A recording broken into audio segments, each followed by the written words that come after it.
morning, ladies and gentlemen. This is the High Dragon's Breath Bow Wow, welcoming you back to another Arkan's Armies. Our next in the naval series, Chaos Heavy Cruisers and Capital Ships, and also Marine ships as well.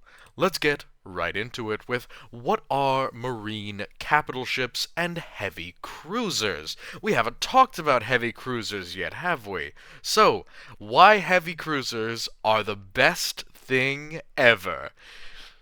I am heavily biased. I love heavy cruisers. They are some of my absolute favorite ships in real life and in 40k, and Chaos is the only one who gets them. That's right, no other faction really has an equivalent to the heavy cruiser.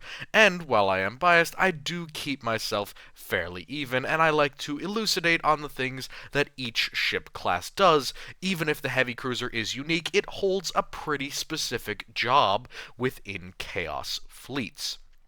Heavy cruisers. Are they heavily armed, heavily armored, or both? What are they like in comparison to other cruisers? And most of them were probably Imperial designs at one point. That last one is true, but to be specific, they serve a class similar to the battle cruiser in Imperial service. They have the same tier of weaponry, if a little bit more of it, and they are kind of a joint class between the battle cruiser's armor layout and design and the firepower of the Grand Cruiser. So the Heavy Cruiser is essentially a mating of the Grand Cruiser and the Battle Cruiser. Naturally, it has some downsides and some upsides, but one of the major upsides is its armament. It is armed with Tier 3 weaponry, giving it insane firepower in the same relative size as a standard cruiser. Granted, it is more on the mass size of a battle cruiser, but as we talked about in the battle cruiser video, they usually have to give up on something in order to maintain their firepower.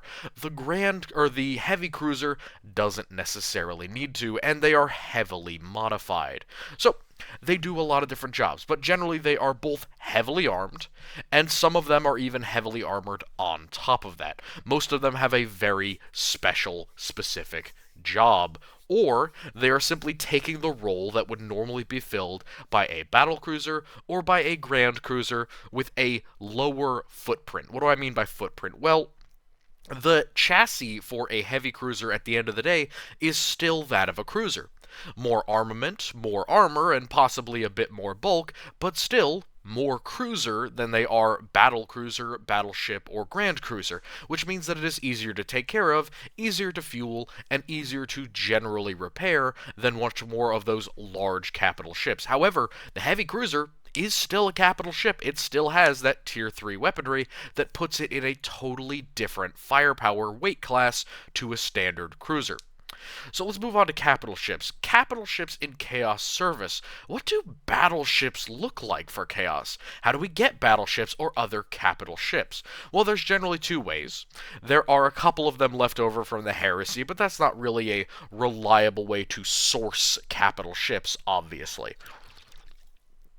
The real way that we do it a majority of the time is we either steal them. Quite often we steal them in pieces or sections from shipyards and ship them to Chaos or Mechanicus held Forge Worlds, and then we get them fixed up and finished to make a finished product capital ship. Or we steal ships that are not capital ships and modify them, or sometimes, in some cases, in fact in many cases with Chaos, we make them ourselves. There are some designs of capital ships, including heavy cruisers, grand cruisers, a couple of battle cruisers, and battleships that Chaos holds alone. And in general service, they are the big heavy boys. You're not going to see a capital ship in a warband or in a small warband. If there are 50 or so Marines fighting with you, you're not going to have a capital ship. You're probably going to have one or two cruisers. And even that might be a bit of a stretch. You might need 100 Marines to crew two cruisers, but for a battleship or even a heavy cruiser, you're going to want more than 100 just for that ship because of their sheer size, firepower, and complexity. So these are massive investments of time, and they really do denote when a Chaos force can go on the offensive, because until you guarantee that you have a capital ship of some kind, Chaos can't really rely on winning an engagement with the Imperial Navy. You know, the Vengeful Spirit is an absolute monster. And yeah, it's a battleship, but even a heavy cruiser can decimate cruiser class vessels. These are genuine capital ships, and they represent an absolute obliterative force that can destroy even battle fleets with a significant escort. Usually it will be a couple of cruisers and then a couple of escorts, but as we see here, this is not an unreasonable build for a large war fleet for Chaos. You have what is clearly a capital ship up front, what is likely a heavy cruiser over here, and then probably a pair of grand cruisers. So 1, 2, 3, 4 genuine capital ships, what is likely a light cruiser or another escort, and then 7 more escorts.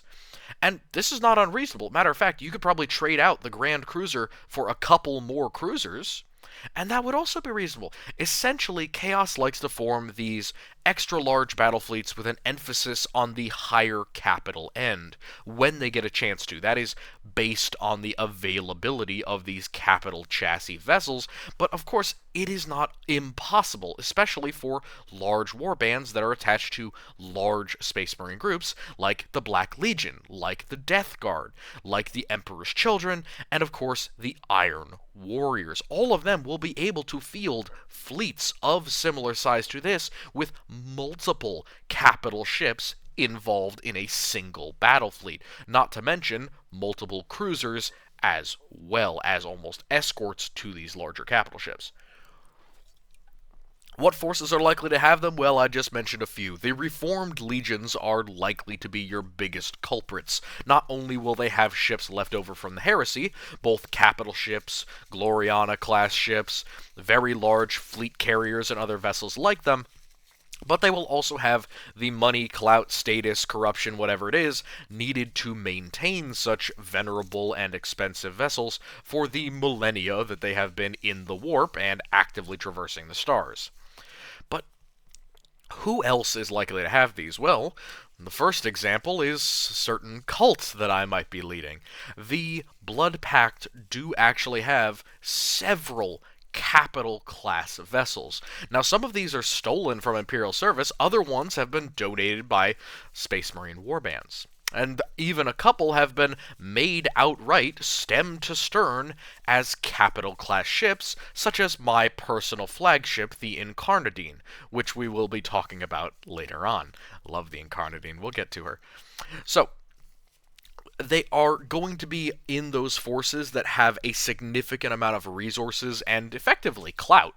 Like, they just need to have that legacy, because if they don't, they will need to capture them from the Imperials, and capturing capital class ships is goddamn impossible. It's really, really hard. Making them is hard enough. Capturing them is even harder. You need, I would say, over 100 Marines to get onto the enemy vessel alive, and then you need to run the risk that they try and warp jump away with you inside of the ship. It is very, very difficult, and these ships are massive, massive, kilometers long. And, they dwarf other escorts. Like you can see, one escort, that's probably like 1.5 kilometers, and it's only about 1/5 or 1/6 of this. So in total, that's like 12 kilometers of ship there. These are massive. They're very difficult to produce. And of course, being very difficult to produce and being very large, they're a massive money pit, and they require a lot of maintenance. But of course, Chaos needs them if it wants to challenge the Imperial Navy for supremacy, which they do. what Loyalists do with capital ships and why their fleets are so often with Navy assistance. Well, the main reason is Loyalist Space Marines do not always have the luxury of capital ships. The only capital ships that Loyalists will always have, or that are Loyalist design, this is not a guarantee that every chapter will have this, but it's the Battle Barge. The Battle Barge is the capital ship for the Space Marines. It really is close to a heavy cruiser, or really more like a battle cruiser in terms of firepower and protection, and we'll see about that in this video. We are going over all of these. But when I say that not every chapter is going to have a battle barge, quite often you'll see fleet-based chapters that only have one, and then 4 strike cruisers, and half a dozen or 8 escorts, and that's the chapter fleet. That's it. And for that reason, that would probably be in danger if it ran into something like this Chaos fleet. This may only be one warband. If they fought one chapter of Space Marines in space, the chapter would lose. And that is the reason why they so often get Navy assistance. The Navy gives them the meat with their escorts, the weight with their cruisers, and the mass with their capital ships to smash forces like this in orbit. And without them, the Loyalists are simply outclassed in many cases by genuine Chaos capital ships. If it were a one-to-one comparison between a Chaos battleship and a battle barge, unless it was a traditional battle barge from back in the day during the Heresy, unless it was one of those originals, if it's one of the remade ones or one of the new design ones, they're just going to be outgunned, and they're going to be outstripped in firepower. So they will have to rely upon, essentially, the Astartes themselves to carry the weight. But enough about talking about them, let's talk about the stats here. So the first one up is a heavy cruiser. Matter of fact, this entire page is heavy cruisers. Like I said, they fill up the role of both Grand Cruiser and Battle Cruiser within the Chaos Forces. Matter of fact, there are very few to no battle cruisers that are of pure Chaos design. The first one of the heavy cruisers is the Hecate. The Hecate is a good example of what a heavy cruiser is trying to be. Pocket battleship in every form of the word. It is trying to do a lot of tasks with relatively middling stats. So let's talk about those stats. Speed is 3 in Grav, which is pretty normal for any type of capital ship. It is faster than a Grand Cruiser, but its resilience is low. It is on par more with the Battle Cruiser. Hell, it is only a little bit higher than the average cruiser. With 135 resilience, an armor of 18 front and 16 to the side, that's more on par with a lightly armored battle cruiser, now isn't it?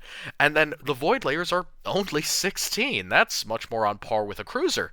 And then for weaponry, we see 2 flex mountings on top, a side launch bay, and 3 side weapons batteries. Now that's odd. We have 1 side weapon battery on top, a second one on top of the launch bays, and then another one broadside next to the launch bays.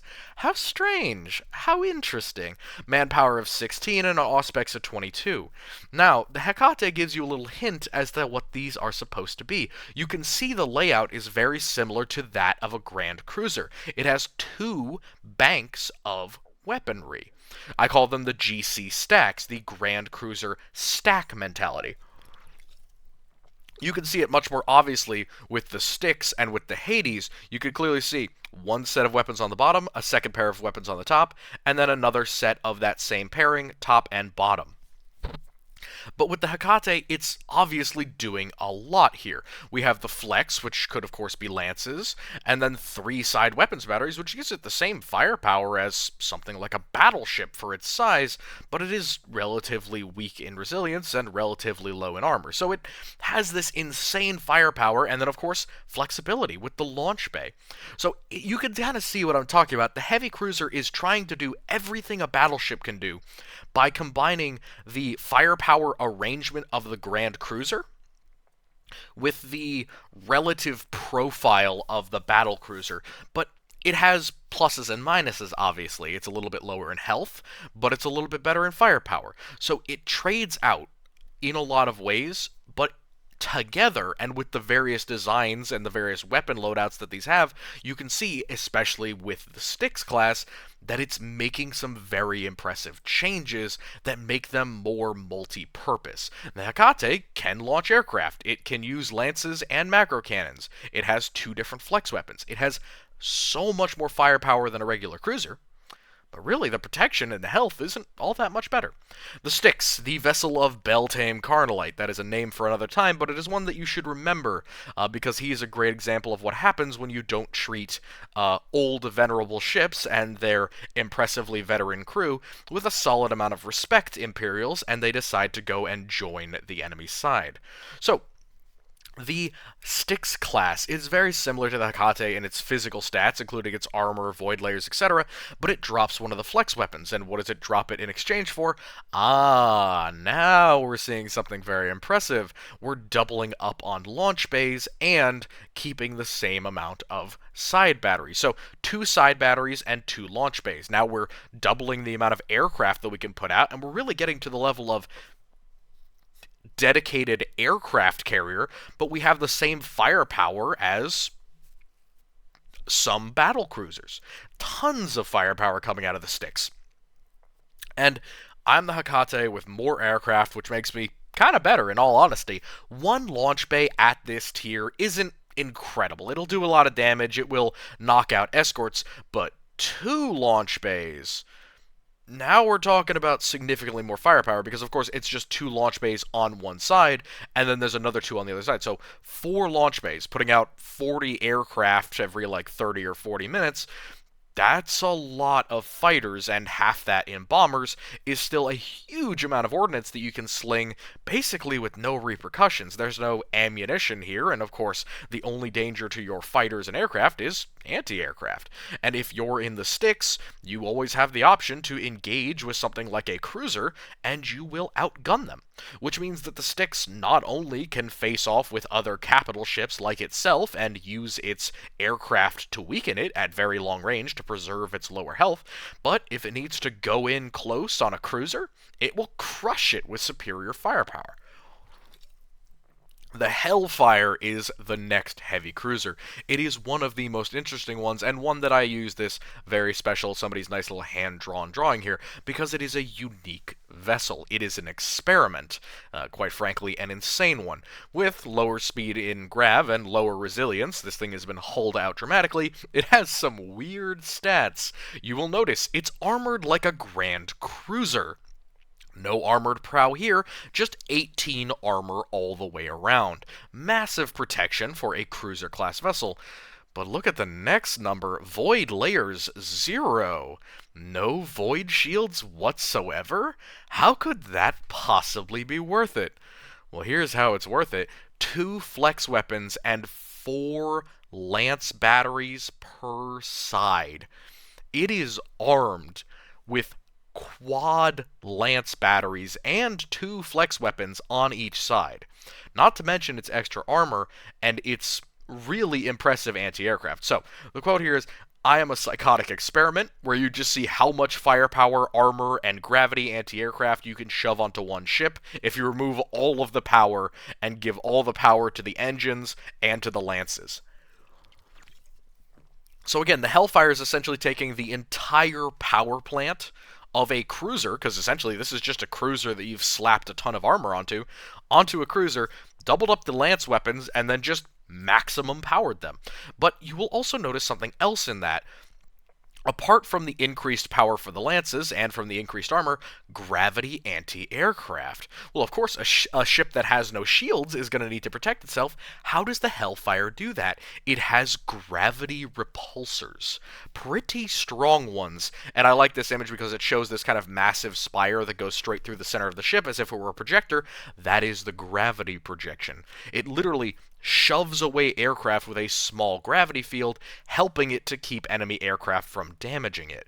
A very effective method, but of course, the Hellfire is completely unprotected in terms of shielding. So while it is heavily armored and incredibly well armed, again, practically Grand Cruiser plus, with those 2 flex weapons, it is still going to suffer significantly against other capital ships. So the Hellfire is best used as extreme, long-range, super heavy support.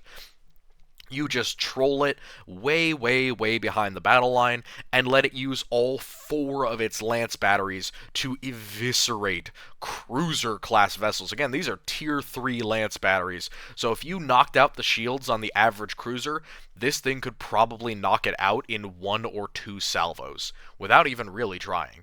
It will just eviscerate those lighter ships.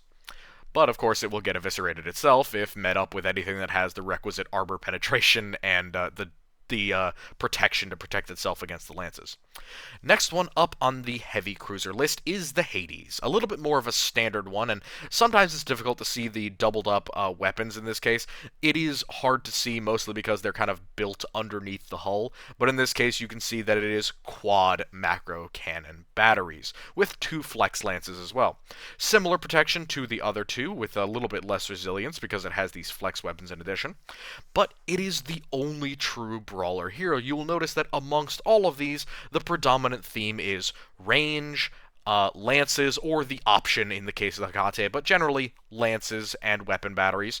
The Hades is a true brawler. It is designed with only macro cannons and lances in mind, and its lances are flex. There are some versions that have frontal weapons, but in general the Hades is just equipped, like the Grand Cruiser, to have massive, medium short range, brawler, bruiser projectiles. And that's why it says, put some respect on his name. All these other guys have to rely on fancy little gimmicks, on their fancy high-tech weapons, or on insane psychotic experiments in the case of the Hellfire. The Hades does the job with good old-fashioned firepower and gunpowder. And it just has a tiny bit less armor than the other ones as well on its nose, because it is meant to engage on the side.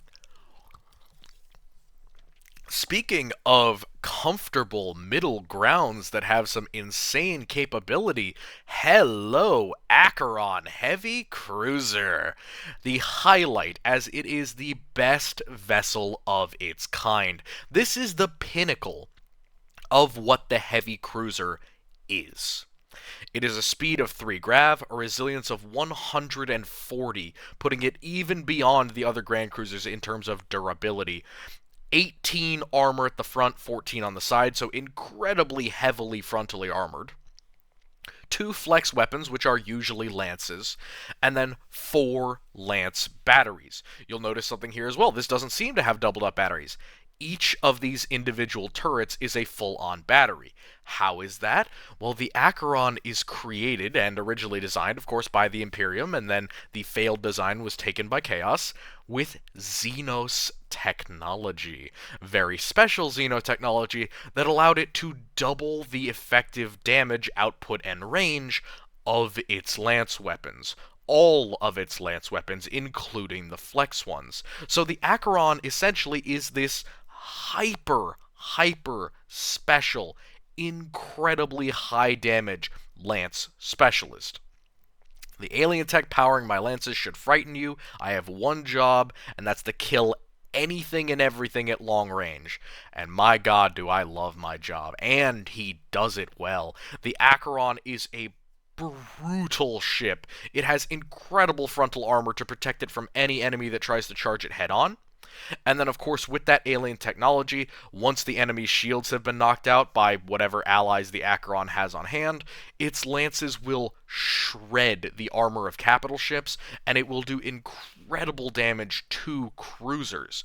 And even with the lower side armor, it is tougher than the average heavy cruiser, giving it a significant advantage. This will essentially be able to go toe-to-toe, if given, depending on what its flex weapons are, it will be able to go toe-to-toe with even battle cruisers and have a pretty solid chance of winning, as long as it enters the fight with a pretty solid lead in terms of movement. So it is just the same speed, but essentially if it enters the fight at a better angle than the battlecruiser, it has a pretty good chance of knocking it out because of the sheer firepower of its lances. The Executor is the next up, and this is one of those unique Chaos-only Grand Cruiser designs. Speed of 3, resilience of 180, pretty standard for the Grand Cruiser, pretty standard armor for the Grand Cruiser, 1818, 20 void layers, which is pretty normal, but you will notice here, we're going back. You'll notice a lot of the capital ships for Chaos emphasize either heavy lance weaponry or heavy macro weaponry. In the case of the Executor or the Executor, it's 4 lance batteries. So, much like the Acheron, it's just quad lances.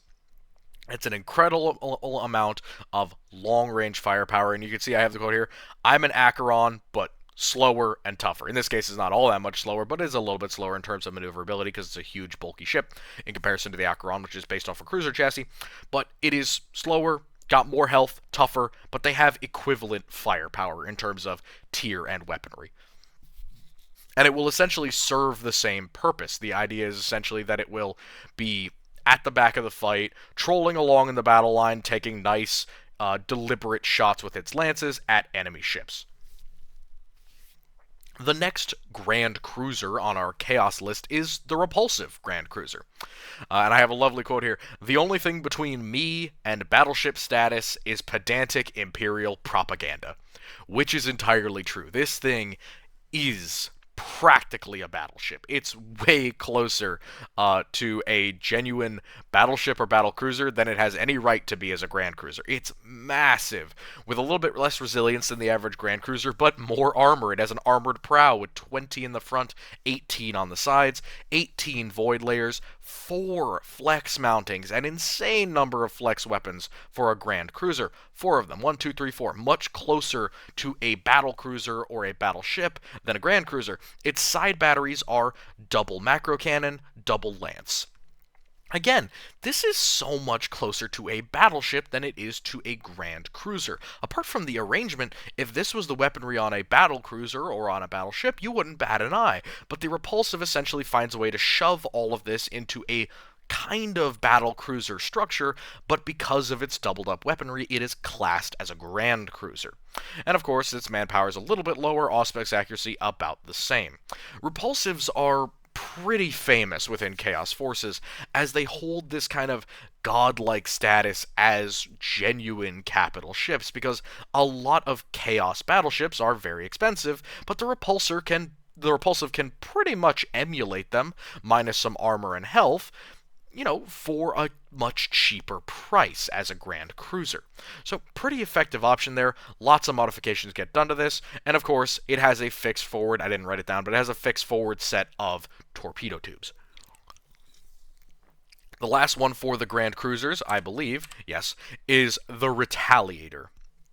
Quite the funny boy there, but it is another long-range support. It's essentially a perfect classic Grand Cruiser, but instead of the quad lances of the Executor, it uses 2 lances, so it still keeps its long-range firepower, and 2 launch bays per side, giving it the launching capability of the Styx, and giving it lances as well.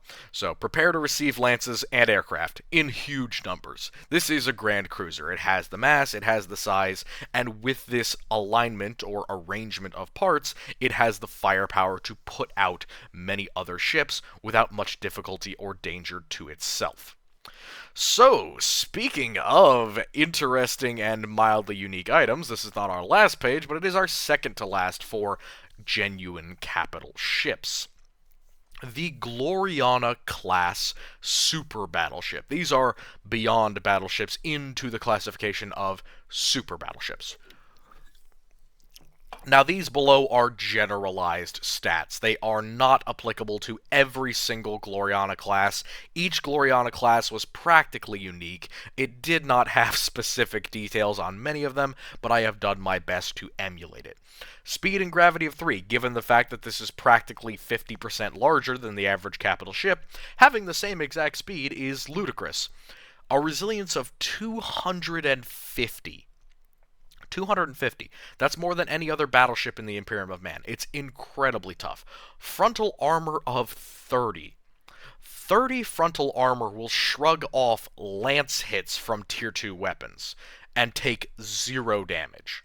This will blunt the impact of almost every weapon barring tier 3 armor-piercing weapons. This will even blunt the impact of macro weapons from tier 3 capital vessels fired directly at the ship's front.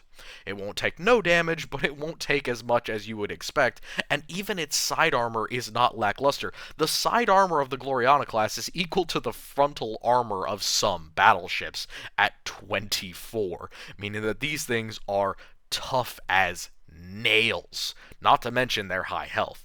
Void layers, incredibly high, 26 layers, 4 more than a battle barge, incredibly tough.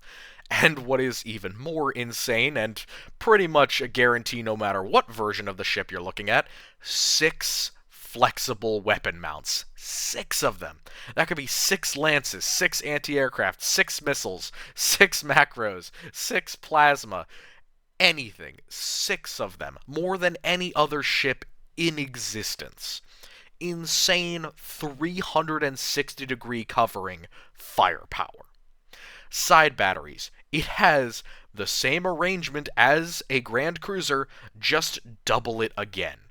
So, in most cases, it is 4 side launch bays. So 4 launch bays on each side, and then 4 side batteries of either lances or macro cannons. So you can imagine a Gloriana class's weaponry to be like if you took the Repulsive class ship and you took 2 of them and then you put them in sequence, one directly after another. That is effectively what the Gloriana class is. It is as if a capital ship ate another capital ship and retained all of the weaponry. And the fixed batteries are 3 frickin' fixed lance weapons. So 3 fixed tier 3 max power armor-piercing long-range weapons. Just for a moment, again consider that most vessels have a hard time mounting and powering even a single tier 3 fixed lance weapon, and the Gloriana class can power 3 of them without much difficulty whatsoever. The power systems in these things are wild. They have 20 manpower, double that of the Imperial battle barge. They are massive ships with practical cities floating in space within them. Again, that's 20,000 people as the standard crew, 40,000 as the maximum crew, and over 120,000 people capable of fitting on this one ship. That's insane number of individuals who can live on this thing. Auspex accuracy of 30. They can see everything. This is the best technology that anyone in the entire setting has ever come up with. It is the best powered detection system in existence. I am the most unique, special, powerful, and durable vessel in the entirety of the setting. Nothing comes close to the Gloriana class in terms of firepower, design, uniqueness, and specialty. Now, there's a lot of these, and I'm not going to go through all of them, but I am going to mention a couple by name. One that I have always been a fan of is the Amphion. The Amphion was given to the Imperial Navy before it was the Imperial Navy, the Imperial Armada. It was a Gloriana class, or a generic Gloriana class, that served during the Heresy in the hands of only mortals. These were not given to a Primarch, nor given to a Legion, but they were rather gifted to the humans, which I think is really cool, and theoretically it also did survive the Heresy, so I'd love to see where it is now, because it was only crippled and not destroyed, which means that it was actually limping off and could theoretically get repaired. So I wonder where the Amphion is now and who has it in their hands, but that's a time for another day. The Nightfall. The Nightfall is unique because it has its entire interior lower section essentially blacked out into a horrifying maze that the Night Lords have used to contain several Primarchs over the years. Kurz technically had it made theoretically for himself and for his own use, but of course it housed and imprisoned Vulcan for a time, and then after him it also imprisoned Angron for a while during the heresy, during the attack on Terra, during the Siege of Terra. So those are just two unique ones, but of course you have other examples like the Iron Blood down here for the Iron Warriors. A very unique ship. You can see its full macro cannon and then forward lances and launch bay, launch bay, launch bay. It's very, very heavily armed and incredibly armored, and honestly pretty beautiful in comparison to its cousin ship, the Conqueror. The Conqueror really just looks like a standard battleship, but it's got a lot of modifications like the little World Eater symbol. That's probably a flex weapon inside of there. So you can see this much more robust, utilitarian version of what in Perturabo's eyes is a very beautiful piece of artwork, with these kind of spire-like cities climbing off of it, and the little Iron Warrior's skull next to it, denoting Perturabo himself. So, the other one that I'd like to mention is Macragge's Honor. Macragge's Honor is basically outfitted with, similar to the Iron Blood, mostly launch bays and macro cannons, but it also sports some interesting flex weapon modifications, and also possibly might have a Nova Cannon, but that's not really confirmed, nor is it really clear. So who has a majority of these, and where are they today? Well, a lot of them have been lost, and most legions only had one to begin with. Some of them got crippled and have been repaired, some of them got crippled, limped off into the warp, and we haven't seen them since. Maybe they're somewhere, maybe they're nowhere. The Nightfall, as far as we know, is still out there in the galaxy, but God knows who's commanding her now, and of course if she's still in good repair out there somewhere. We haven't seen her in combat since the days of the Heresy, or directly after during the Scouring. The Dark Angels have 3 operational Gloriana-class super battleships. They have the most Gloriana-class vessels of any legion. 3 of them. 3 of the best ship in the entire setting for one legion. And I believe 2 of them are actually owned by a single chapter. That's insane. Don't know how the Fighting First pulled that one off, but still, whatever. Speaking of also people who break that mold of only having one and it possibly being lost, the Alpha Legion have 2, Alpha and Beta. The Word Bearers had 2, or technically they had 1 and then replaced it with another, so they got it captured and it was given to the Ultramarines chapter. I believe it was the Nova Marines as their new flagship. Well, I don't think that's ethical or safe or smart, but it works. They're loyalists. They can do whatever they want, right? But yes, the Word Bearers have technically owned 2 Gloriana-class ships, and they still own 1. The Black Legion, or the Sons of Horus, have had 2 separate Gloriana-class vessels confirmed, one of them being the Vengeful Spirit, obviously. And then the Imperial Fists also have 2, or had 2, Gloriana-class vessels at one point. That does really only put the total number of Glorianas up to somewhere around 23 or 26, but how many of those are still operational and working in the modern day? Entirely subjective. It's not very clear. There's plenty of chances that some might be in construction or still in repair. So let's move on to from that to a little bit more of a common flagship for the Imperial Marine. And also not an uncommon thing for us to see amongst Chaos Marines. The Battle Barge and the Imperial Battle Barge, and we'll talk about what I've highlighted up here once we're done with the stats. Weapon Tier 3, of course, capital ship, speed of 4 in grav, so a little bit faster than the Gloriana, but really that's where the advantages end. 180 resilience as opposed to 250, armor 20, 20 all around. It's very heavy, even heavier than a standard Grand Cruiser, and it's all around protection. No need for an armored prow when your entire bodywork is fully armored. 22 void layers, very heavy there, 4 more than a Grand Cruiser. Flex mountings, it will generally have 4 of them, 4 flex weapons, which is pretty significant.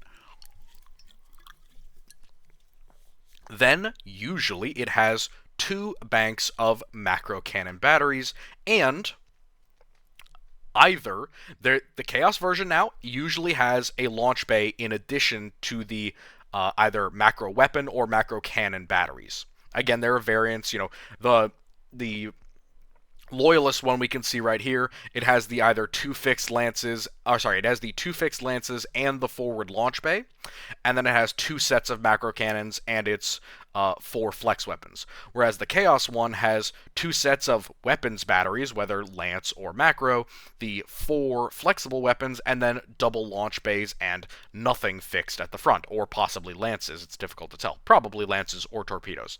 It could be irrelevant, it could be changed, it could be modified. Chaos tends to hold on to battle barges for a long time, meaning that they tend to get modified quite heavily, and their design can be messed with much more easily because they're coming back from very successful outings a lot of the time. So generally you can assume that these are going to be armed and armored on the same level as a battleship, and quite often they can just be interchangeable for battleship because they are a byword for marine battleship, usually a chapter flagship, and they're often uniquely armed, but they are in every way battleship class, meaning tier 3 and more than 2 weapons on the sides, plus a whole bunch of flex weapons. So they will usually outgun your average battlecruiser, and they will be on par with a battleship. Now, the Imperial version of this, the kind of smooth, slick-slided, thin version that you see down here of the battle barge, is really pushing it to call that an equal to the average battleship. Now, again, it's just barely. It doesn't have that extra rank of macro cannons that would make it an equal, but the fact is that it's really heavily armored, it's very tough, it has all the flex weapons, so it could go against a battleship, but it would have a very hard time winning on its own in a 1v1. It needs support, whereas the Chaos Battle Barge is superior to it in that aspect that it has extra firepower. So there's that.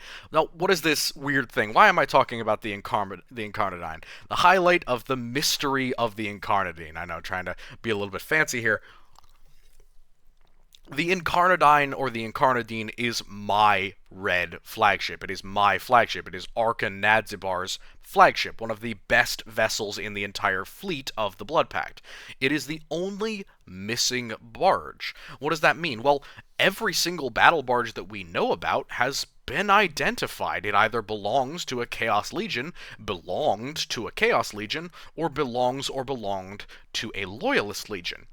All except for the Incarnadine. There is no clue where she came from.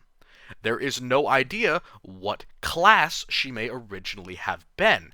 They refer to it as a battle barge, however, at the same breath, they also refer to it as a battleship. Now, as I mentioned, battle barge is just a byword for marine battleship, but here's the thing. There are no marines on the Incarnadine. The Incarnadine is controlled, crewed, and captained by mortals. So, is the Incarnadine a battle barge? Now, of course, the book says it is, but here's my actual claim. If the Incarnadine is a battleship, I think it's a misidentified Apocalypse class. Now, here's my reasoning. 1, the Incarnadine is not described as launching its own aircraft. Now, it does launch some aircraft, but not waves and waves of them. It has other ships, like the Cicatrice, to do that. Now, it may have a launch bay, such as a frontal launch bay, maybe, or possibly the side launch bays, but what is most telling, and why I think it may be a modified or a misidentified Apocalypse class, is its Nova Cannon and its full lance broadside, not sounding so much like a battle barge unless it was very heavily modified. Again, that is heavy modification and not something that the Blood Pact would go out of their way to do. Why swap a Nova Cannon in for, other broadside weapons or for a frontal hangar bay? That's a lot of work. It's unnecessary. So I think that the Incarnadine, my flagship, is an Apocalypse class, and the book merely misidentifies it as a battle barge because they're trying to refer to it as a battleship. And thus they use the common parlance for Chaos Battleship for people who aren't as informed. That's just my personal thing. If you want to go up and make your own estimations, feel free to do so, but for myself, as Nadzibar, I declare the Incarnadine to be an Apocalypse class, and not some plebeian battle barge. So let's move on to the last three of the Chaos Capital ships. We are now in the three genuine classes of battleship that have no confusion or messery with them like the Battle Barge. The Desecrator is the first one. Pretty standard here, weapon tier 3, speed of 2. Again, that's more in line with the battleships that we've seen so far. They are relatively slow due to their massive size. A resilience of 190, massive health here, even higher than the Battle Barge. Frontal armor of 22, again higher than the Battle Barge, and a side armor of 20, higher than most things. 22 void layers, very thick. 3 flex weapons, 1 side launch bay, and 2 side lances. In addition, 6 torpedo tubes that you can see here up at the front. 16 manpower, 24 accuracy. Range and aircraft. What more could you want? The Desecrator is a monster at a distance. It has torpedoes for dueling at long range. It has aircraft for protecting itself and for attacking at long range. It has a full broadside of lances, and to back it up, a trio of flex weapons. Approaching the Desecrator is a fool's errand. Genuinely a fool's errand. It's so well armed and incredibly deadly for all that it is still a battleship with this incredible armor protection and resilience. So really the biggest thing with the Desecrator is that it is capable of getting in close and destroying things with its flex weapons, but it also has the option to sit in the back. Like I said, a lot of these have different options, but they specialize in one thing. So you can see that versatility coming through with the Desecrator. The Despoiler is the next one, and that is the one down here in the slightly whiter tone. The Despoiler is another tier 3 with a speed of 2, slightly less health, just barely, because it's using a different design slightly. It's a little bit smaller, and you'll see when I talk about the forward fixed batteries why it might be a little bit separated and not as tough. It's also got less armor, again for a reason I'll explain in a second. 19 and 19, no armored prow here. Better than a Grand Cruiser, but not by much. Same void layers. Flex mountings, it has 2 lances, specifically lances. And then for side batteries, it has a launch bay and 2 side batteries. Those could be lances, they could be macro cannons. So again, you have that little bit of flexibility where it could copy the Desecrator, or it could copy the Desolator, or any other type of ship by swapping out its side batteries for lances or macros, and complementing the fact that it is built in with lances. But what's interesting here is the forward launch bay. Now, we haven't seen that with Chaos ships yet, have we? We've seen it with the Loyalist ships, so the Despoiler is almost like you took a Loyalist battle barge and then you built up a Grand Cruiser or battleship-sized chassis around it. I'm not saying this is what happens, I'm just saying this is what it looks like happens, because the front of the Despoiler is split in 2 to make space for this launch bay. Do you want even more aircraft? How about lances too? More, more, more. That's kind of the thing with the Despoiler. Triple launch bays, double lances and or weapons batteries, a pair of lance flex. It just has more firepower than anything. It has extra aircraft with it. It has extra weaponry. It has especially long-range weapons, but this comes at a slight cost of durability and armor protection. The last one in our list here is the Desolator. The Desolator is another genuine battleship with its resistance popped back up to 190, and its armor equivalent to that of the Desecrator. You could theoretically call them sister ships. However, you will notice several very different things with the Desolator. No aircraft this time. We have 1 flex mounting as opposed to the 3 on the Desecrator, but we have 3 side lances. Again, of tier 3 out of a battleship, that's a lot. And then 6 torpedoes. The Desolator is lance maxing. More lasers, please. It is leaning into that massive long-range firepower role that a lot of Chaos ships tend to lean into. That idea that this capital ship is so valuable, so important, such a high resource drain, that we can't really afford to have it slamming into other ships or ramming them or getting caught up in this macro cannon bullshit with other capital ships. It needs to be using its superior firepower and its incredible strength at arms to be popping and destroying cruiser class and below ships at extreme long range, and then dueling it out or duking it out with Loyalist capital ships when they get within range. The idea is that the Desolator or another ship like it will essentially be pepping away at enemy capital ships that are trying to get close to use their much more powerful macro cannons that are on their sides at it, but as it's running towards it, as it's sprinting, as the Desolator is pulling away, a bunch of other ships, say cruisers or light cruisers, or say cruisers or escorts, or even heavy cruisers, will be blasting down the shields on the enemy capital ship, letting the Desolator get in incredibly damaging shots with its triple side lances, allowing it to cripple an opponent that's trying to chase it down, hoping to glory hog a little bit of that kill power. So, that is the end of Chaos and Marines and Imperials. That leaves us with an important question for our Navy series. Where do we go from here?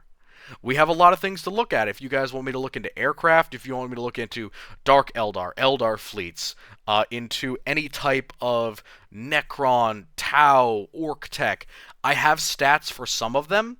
I don't have stats for others. Now, if you'd like me to make statistics for them, weapon statistics, things like that, if you'd like me to make a video specifically on the statistics of weapons, so you can copy that, but I'd like you guys to comment what you would like to see next. And of course, as this is the end of our controlled section of the series, I am going to post a vote right now on what you guys want to see going forward. There will be a lot of options, several of them coming and going, but as I mentioned in the previous video, I am so excited. We're getting so close to that kind of celebration period around 500 subscribers. Please keep going. Please keep sharing us. Join the Discord. I love talking with you guys. It's an absolute pleasure discussing stuff and lore and RPG stuff. So whatever you guys want to do, I would love to hear about it. And I wish you all a lovely good night.